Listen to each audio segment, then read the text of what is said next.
Mary's job, once the hole was dug, was to bend down, remove the top from the box, turn it over, and shake hard, making sure that Neola's earthly remains settled into their final resting place near her husband Fred's.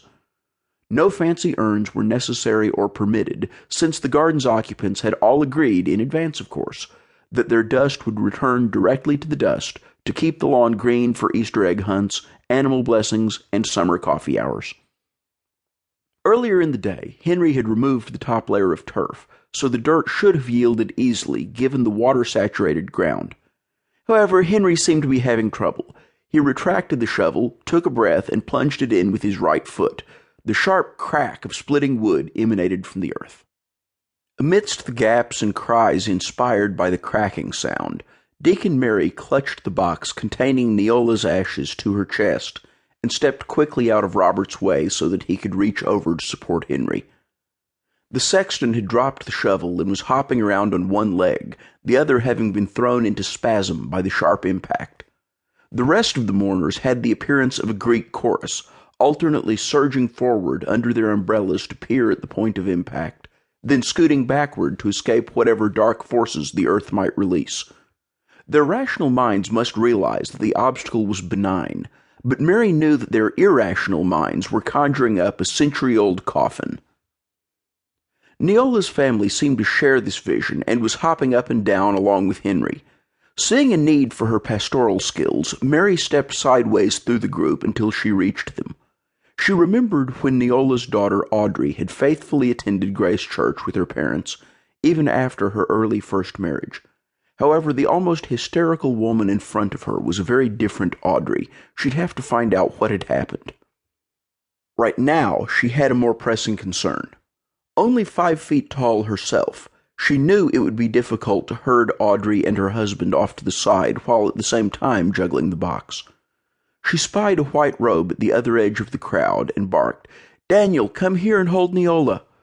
To the young organist's "Who, me?" look peeking through his long curly mop, she responded with a "Yes, you" look of her own. In a minute he was at her side, gingerly accepting the handoff. "Now just calm down, everyone." Father Robert, having ensured that both of Henry's legs were on firm ground, was facing off the group, which by now had grown in size as clients emerging from the food bank located in the church basement stopped to stare. Mary noticed that Raymond, the police officer who provided off-duty security at the food bank, was among them. She signaled to him by leaping up and down and waving over the crowd, and was relieved to see him moving toward the burial site. Father Robert and Raymond conferred for a minute, and then gestured to Henry, who nodded a little uncertainly, shook his leg out, and resumed his position. This time he moved the shovel a foot back from the original cut and pushed it in carefully. Mary realized that they planned to unearth the obstacle before planting Neola's ashes, and explained to Neola's daughter and son-in-law that there'd be a short delay. Henry seemed to be meeting no resistance and continued making a circle. The watchers stood by in silence, but persisted in bending forward slightly with each push and backward as the shovel came out. Neola's daughter, Audrey, on the other hand, cringed each time the shovel went in, and began muttering a rambling prayer. "Protect us, Lord, from the dark forces that have invaded Mother's resting place. Help us remove Mother and Daddy's ashes from this evil spot to one which your Holy Spirit blesses." She suddenly turned to Mary, demanding, "Give me my mother's ashes." Mary held out her empty hands while scanning the crowd. Where had Daniel gone?